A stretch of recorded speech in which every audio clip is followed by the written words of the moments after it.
adalah amino group basic. Okay, the one yang give the basic property. This one adalah carboxyl group, the one yang bagi acidic. Tetapi disebabkan ini basic, ini acidic, kalau dua ini ia dikira neutral lah kan, ibaratnya ini adalah alkali, ini adalah acid. So ini adalah neutral. Tetapi yang akan memberi ciri-ciri kepada amino acid itu, inilah dia R ataupun side chain ini. Ini yang akan membezakan amino acid itu jenis apa, yang akan classify the amino acid based on 4 groups. R group. Ingat cakap R ini akan bertukar lah. Nanti kita akan tengok. Okay. Dan carbon ini dipanggil alpha carbon. Kenapa dia panggil alpha carbon? You know, alpha means hebat kan? So that carbon ini dia attach dengan amino, dia attach dengan carboxyl group, dia attach dengan side chain, dia attach dengan hydrogen. Dia attach kepada 4 different atom, give the properties of the alpha lah, disebabkan dia attach dengan 4 benda yang 4 different groups, it give the alpha properties to this carbon lah. Dia dipanggil alpha carbon. Alright. So inilah dia the group of amino acid yang akan ditentukan oleh the side chain ataupun R. Cuba you tengok. Okay, ada 4 group of the amino acid, the non-polar, the polar, the acidic, the basic. Bila kata non-polar, maksudnya dia tidak ada charge. Kenapa dia tidak ada charge? You tengok dekat R chain dia, ada hydrophobic chain. Ada this one, hydrophobic. Ada carbon and ada carbon. This one pun ada this benzene ring. Nanti you akan belajar. Ini semua tidak ada charge. Dan this amino acid memang tidak ada charge. Walaupun dekat basic ni dia charge positif, carboxyl ini dia charge negatif. Disebabkan positif negatif means that they orang cancel each other. Plus dekat R chain dia ni tak ada charge, maksudnya this amino acid as a whole tidak ada charge. That's why dia non-polar group. Often have a side chain that contains CH2 or CH3. Okay, dia ada this group. Kemudian yang kedua, kalau kata polar, maksudnya sekarang this one maksudnya dekat side chain dia itu ada group yang ada charge. In this case dia ada hydroxyl. Hydroxyl ni dia adalah OH. OH ni dia ada elektron dekat sini. Maksudnya dia ada charge negatif sikit dekat sini. Maksudnya this group memang, this amino acid memang ada charge sikit. That's why namanya polar. Dia berkutub. Okay. Often are group that contain oxygen or hydroxyl group. Kalau ada OH je, dia memang polar group. Yang ketiga dia adalah acidic amino acid. Kenapa dia dipanggil amino acid? Sebab dekat R group dia itu ada carboxyl group. You tengok dekat sini kita dah lah memang dekat NCC ni kita ada positif, kita ada negatif. Kita ada this carboxyl group. Tetapi ada pula dekat R chain itu ada additional R group. This one, this carboxyl memang dah di cancel out oleh this amino group. Maksudnya sekarang disebabkan ada extra carboxyl group, this whole amino acid dia become sedikit acidic. Kerana dekat R chain dia ada carboxyl group. As I said, carboxyl group yang akan give the acidic properties to the amino acid. In this case, kita ada aspartic acid dan juga glutamic acid. Saya perlu ingat ke structure ini? Tak perlu. Ini adalah level degree. Tetapi awak kena fahamlah macam mana boleh it give the acidic properties, it give the basic properties. You have to understand. Masa sedegree memang saya ingat semua ni. Ini adalah my cup of tea lah. Tapi sekarang saya dah mana nak ingat. Sebab sebanyak yang nak ingat. Cuma saya nak explain dekat awak. And then yang keempat, kita ada basic amino acid. Bila kata basic amino acid, means that dia ada extra amino group. Inilah dia basic amino acid. Dekat sini dia ada hujung ni dia ada NH3. You tengok, dekat NCC ni, as I said, positif, negatif, dia dah cancel each other. Means that this part memang tak ada charge. Tetapi disebabkan R chain ni ada extra amino acid, ada extra amino group, maksudnya sekarang this basic amino acid dia charge dia lebih positif.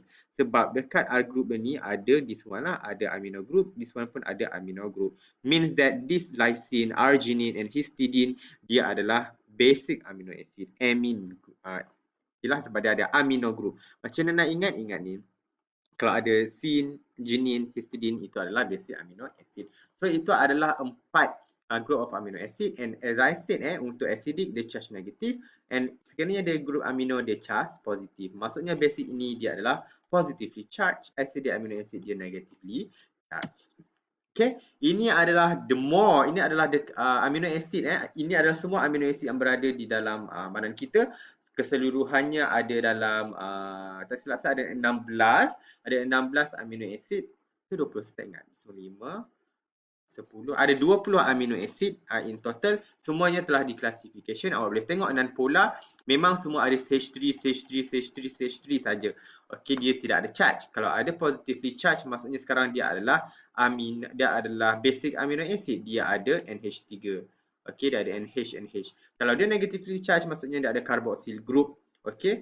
Kalau dia polar, dia ada hydroxyl group. This one OH. Ini adalah polar amino acid. Okay, kecuali this one lah, awak tak perlu tahulah. Okay. So macam mana kita nak tengok macam dalam monosaccharide dalam karbohidrat, kalau ada monosaccharide plus monosaccharide, dia akan become disaccharide. Sama juga macam peptide, bila ada sebiji amino acid kita tambah dengan another amino acid, dia akan form, instead of kita panggil dia diamino acid, kita panggil dia dipeptide. Again, di maksudnya dua, peptide ini bersempena dengan peptide bond ia. Okey, macam mana dia terhasil? First step is awak kena lukis dulu the basic structure of amino acid, iaitu NCC. Penting. Awak tulis dulu NCC, kemudian baru awak isi dia punya amino group. Ada 2H, and then dekat dekat carbon yang kedua dia adalah carboxyl group, C double bond OH. Dan ini adalah alpha carbon, maksudnya sekarang dia attach dengan amino group, dia attach dengan carboxyl group, dia attach dengan hydrogen, and yang penting dia juga attach dengan side chain. Okey, inilah dia basic amino acid, and awak kena buat simbol plus sebab dia tambah, and awak tulis lagi satu amino acid. Okey, yang ni saya dah lukis siap-siap sebab nak jimat masa. Now, macam mana berlaku dipeptide? Kalau kita nak gabung, kita kena buang air. We have to bawa keluar air through the process yang kita panggil condensation. Macam mana ia berlaku? Mari kita tengok. So dekat apa yang berlaku ialah air akan dibawa keluar daripada, dia akan menggabungkan carboxyl group dengan amino group. Jadi awak cari yang mana yang ada H2O. Yang mana yang ada H2O? This one lah. Okey, ada 2H, ada 1 oksigen. So basically awak kena make sure awak draw this dotted line. Awak circle the H2O dan awak kena tunjuk anak panah dibawa keluar. Okey, bila dia dah dibawa keluar, maksudnya sekarang H2O itu dekat hujung ni lah, kita dah bawa keluar H2O. Jadi macam mana rupa bond ini, sir? So basically awak tulis je balik NCC yang first, awak isi je balik semua ini, kemudian awak tambah NCC, awak join the second amino acid. Maksudnya sekarang kalau sini dah bawa keluar, maksudnya sekarang carbon ini memang akan join terus dengan this C, akan join dengan N.